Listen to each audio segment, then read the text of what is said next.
Good morning. Everybody's set up, right? Yeah. Okay. Good morning. I'm Chief Lombardo with the Wilton Police Department. First Selectman Bill Brennan, Chair of my Police Commission, Christopher Weldon, Don Savigny, Police Commissioner, and David Waters, Police Commissioner.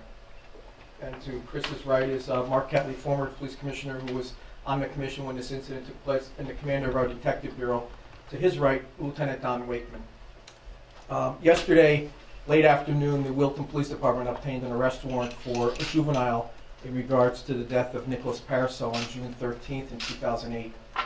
As you know, Nick was riding in some trails behind his grandmother's home where he struck a rope that was strung between two trees, and it resulted in his death.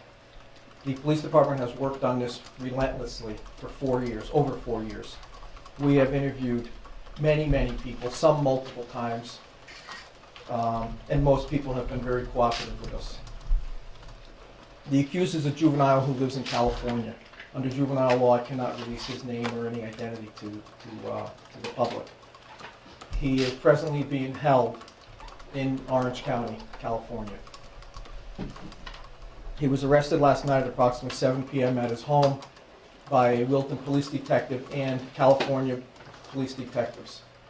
Detective Isidro of this department went to California this past Monday. We've been working with the local police department there for several months now, trying to develop information where our suspect lives. And we felt that it was timely and enough information was developed for us to follow up on directly, since this is our investigation. So Detective Isidro of this department went there on Monday. He has conducted interviews. He has looked at other avenues of investigative techniques in this case. He's worked with the California detectives of the local police department. He was able to develop more information that we needed to allow us to obtain an arrest warrant for the accused. Late yesterday afternoon, the warrant, as I said, was applied for and was approved by the Stanford Juvenile Court. Our suspect was taken into custody at his home last night at about 7 p.m. Eastern Time. Our charge will be manslaughter in the second degree for the death of Nicholas Parisot. I would like to thank the people in the Placentia Police Department in California. Their investigators have worked tirelessly with Detective Isidro and have communicated with us for months on work that they have done with us to assist us in this investigation. So I would like to thank them. I'd also like to praise our local police detective unit, headed by Lieutenant Wakeman. For over 4 years now, they have constantly worked on this case. It has never been a cold case. It has been active from day one. And it was our goal to bring this to a conclusion for the victim and for the Parisot family. And I believe today that is part of what we have achieved. Lieutenant Wakeman, Detective Kip Tarrant, and Detective Chris Isidro have worked tirelessly, and I think what they've done is remarkable to pull all this together. As you know, there were no known eyewitnesses to this incident. There was very little evidence that we had to work with, but they just continued to knock on doors, continued to interview people, and build the case, which I believe is a strong case. I did meet with the victim's family. I spoke with them last night.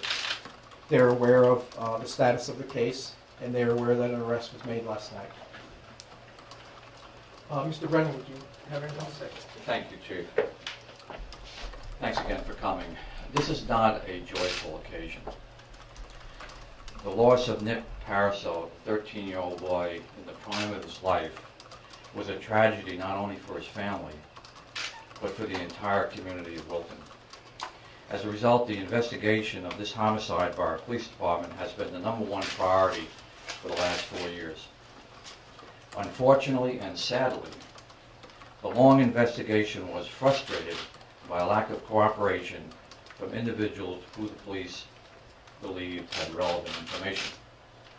On behalf of the entire community, I wish to express our appreciation to the Wilton Police Department for their exhaustive research and diligence that has finally led to the arrest of a juvenile suspect regarding this tragic homicide. Thank you. Thank you, Mr. Brennan. Commissioner Weldon? I just, comments only I wanted to say is I'm very proud of our department, the hard work. We've been involved on getting information regarding what was going on in the investigation, and these gentlemen and ladies of the Wilton Police Department have worked tirelessly on this case to bring it to a close. Even after hitting a number of unfortunate roadblocks here in town, they were successful in following up and being able to go out to California and do what they couldn't do here and get the information out in California. And I'm pleased with their hard work and the results that they've been able to achieve, and we should all be proud of them and their good work. Clearly, as Mr. Brennan has said, this is not a joyous occasion. Two families are going to be affected by this dramatically, and hopefully this will bring this matter to a close for both. Thank you. Again, as I said, I want to thank the Placentia Police Department. I want to thank all of our detectives for the hard work that they've done on this case. But I also want to thank the town, Mr. Brennan, the Police Commission for supporting the department and giving us the support we needed to continually investigate this as hard as we have. I also want to thank the community that have really rallied and supported the Parisot family. And I thank all of those in this town and in other communities that have cooperated with our investigators and given them every shred of information they have. And for those who have not fully cooperated with us, shame on you, because it has taken longer than it should have to bring us to where we are today for the Parisot family. Are there any questions? I'm sure there's details you can't get into information that was developed, but was it a case of people who hadn't previously cooperated didn't provide some information? What No. turned the tide here? No. It was a lot of legwork in California by our detectives and the detectives in Placentia to put some more information together, piece it together with what we already had, information we already knew, that led us to have enough for the prosecutor to feel comfortable in signing the arrest warrant for us. I can't get into any of the details of what it is. As you know, it's still a very active investigation. Our detective is still out there. He's going to be out there for a couple more days, and he's still doing more work. He's conducting interviews. There's more. An arrest has been made, but we're still working hard on the case. Yes, ma'am. Could you, or someone who's knowledgeable about it, please elaborate a little bit about the extradition process and if there's anticipation of any obstacles? Sure. Lieutenant Wakeman, why don't you address that? Sure. Our juvenile suspect is in custody. There is a process in place that allows for extradition between the states. That is a process that takes some time. It depends on whether our suspect chooses to waive his right to an extradition or to fight it. So it could take a week, it could take 2 or 3 weeks, it could take a month. But it's a process that'll have to play out. Have you worked on this case since the beginning? Yes. Yes. So for you, there has to be a great sense of satisfaction. There's a great sense of relief. Absolutely. Some people seem to think that they pretty much knew, just in town, they knew all along who had done it. I would imagine that was probably the case for you guys as well. What was the initial impetus to think you had the right person, even way back then? Like what made that person suspicious? Well, there's been a whole process. There's been a lot of investigation that's gone on since obviously the day of the incident. There's been information that we developed then. There's been information that we have worked on cultivating for 4+ years now, and it's something that just some additional information finally came together for us. Was there any kind of a motive that for this person to do what they're suspected of doing? I can't comment on any type of motive at this point. What impact, and this is, if you want to use the word lingered on for 4 years, what impact does it have either on the department or on the town, on you considering working on the case? I mean, Chief, you mentioned that you had, or Lieutenant Wakeman, you can answer too. You mentioned that this should have gotten to this point earlier.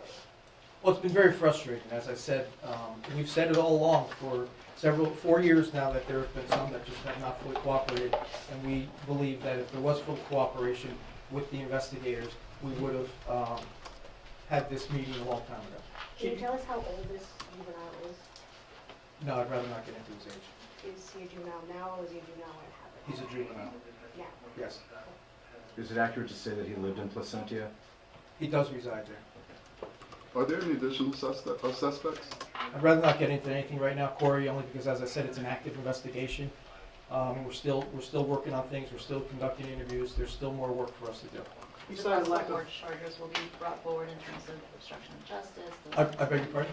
Is it possible more charges will be brought forward, like obstruction of justice, things like that? You know, I can't comment on anything like that right now, it's just too soon to say something like that. And do we know when this suspect was first identified, and has he or she remained the only suspect? He's been a suspect since early on in the investigation.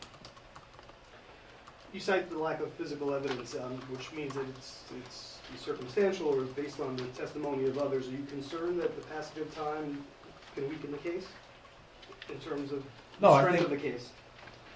No, I think because the detectives have done a great job and what they've put together is solid. They've got a solid foundation. And I think we've, as I said, developed new information in the last week that has led us to the rest of that is fresh. Can you talk about, or even speculate about, the motive for people who chose not to cooperate? Can I comment on that? Yeah, what they... I can't speak for other people. I can't speak for what motivates people to cooperate and not cooperate. How unusual is this case for Wilton, this area? I think it's quite unusual for the area, for someone to lose their life such as this. How many deaths or homicides do you have a year? Sometimes we don't have any for several years. Is that it? Juvenile 16 or 17? He's under 18. Under 18. Because I know the laws are changing. Yes, you've been trying to ask for a while. Chief Lombardo, I know at the very beginning you applied for an arrest warrant with the state's attorney's office. Is it the state's attorney's office again who finally signed the warrant? And can you say anything about what changed to make them comfortable with signing it? The state's attorney's office, the same state's attorney's office have approved the warrant that we had signed yesterday. That's the court we go through for this geographical area. They did approve it yesterday. It was new information that we've developed in our investigation in California. It's a culmination of everything together, the totality of everything from day one.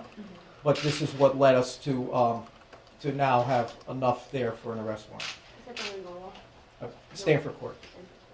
I'm sorry, Chief, the town in California is, It's Placentia. Could we just make sure we get the spellings of the names of the gentlemen who spoke, including, is your first name Chief? Yeah, can we do that after? Do that? Of course, yeah. Chief Lombardo, is there any way you could just walk us through what led the Wilton Police Department now to go out to California and initiate that phase of the investigation? Well, our suspect has resided there. They moved there. We felt that it might be fruitful to go and follow up and see if there might be information we may develop in California. That's where he lives, that's where we went. If it was someplace else, we would have gone there also. so to clarify, Chief, the information that was developed last week was a result of a Wilton detective going out to California. Did he go out there based on new information, or that information was developed just as he went out? He went there based on what we felt might be leads to help us in the investigation. And we needed a Wilton detective to follow that up, and he was assisted with the Placentia Police Department detectives. Is it safe to say that this juvenile moved from Wilton to California? Yes. How long after the incident was it that they moved? I'm not certain. I think it was probably, Lieutenant, maybe 2 years, something like that. Approximately. Since there were no eyewitnesses, are you relying on DNA evidence? I'd rather not get into anything like that, any specifics of the case. Following up on my earlier question with Detective Wakeman, I understand that there's a procedure for extradition. What I was asking was, do you anticipate obstacles, or is there any chance that extradition will be denied? Again, it's a process that is just beginning today. So I imagine there's going to be some court appearances that are required, and at this point, I can't predict, what kind of difficulties we may or may not have. Is there any chance that when the detective comes back, he brings this guy back with him? I think that's highly unlikely. I don't think it'll move that quickly, unfortunately. Was there any incident with the arrest itself yesterday? No, I think it was without incident. It's at 7 o'clock, that was Eastern. About, yeah, approximately 7 p.m. Eastern Standard. Okay? So actually, just one of the things, Sure. just to make sure I'm not going over old ground here, but, so how soon might he be back here in Wilton? Well, as the lieutenant said, it's an extradition process that has to occur. If he waives his extradition, it would be sooner. That means he'll agree to come back here to face the charges. If he decides to fight it, it could possibly take up to several months. There's a process that's in place. Have you received any indication early on as to whether or not there'll be a fight, or?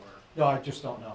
It's too early. The arrest was made, last night, 15 hours ago or so, and I don't, at this point, I don't even know if he's been arraigned yet. It's still 7:15 in the morning out there. Can you explain second-degree manslaughter? I'm sorry. And what would bring that sort of charge, and the difference between first degree and second degree? Well, second-degree manslaughter is the actions of one of a party causes the death of another, and it's a Class C felony in the state of Connecticut. What's the difference between first? That I'd have to look up, but that's what we've charged him with. That's what the prosecutors believe is the appropriate charge, and the judge as well. And I'm not sure if you've had a chance, I guess, can you tell us what the family, Mr. Parisot's family had told you? Last night? Yeah, when you informed them of your arrest. You know, I don't want to talk about that. I think this has been, I can't even imagine how difficult something like this has been for them. I did speak with them last night, told them where we were at the investigation, and I'm actually going to ask everybody in this room if you could please respect their privacy. It's something I can't even imagine, and that's why it's been so frustrating for us, is that it's taken 4 years because we've had roadblocks put up in front of us by people who, as we said earlier, we thought had information. So I really don't want to get into any details about his family. Have there been any other major issues that have caused that 4-year wait, or has it pretty much just been lack of cooperation by some people? I'd say basically it's the lack of full cooperation with our investigators. Is there a number of people who've been holding this up? Like how many? Yeah, I don't want to get into anything like that. We have worked with more than a few attorneys, with people in regards to this case. We have interviewed, I would probably say the detectives have interviewed 100 people in regards to this, and I would say 99% of them have fully cooperated.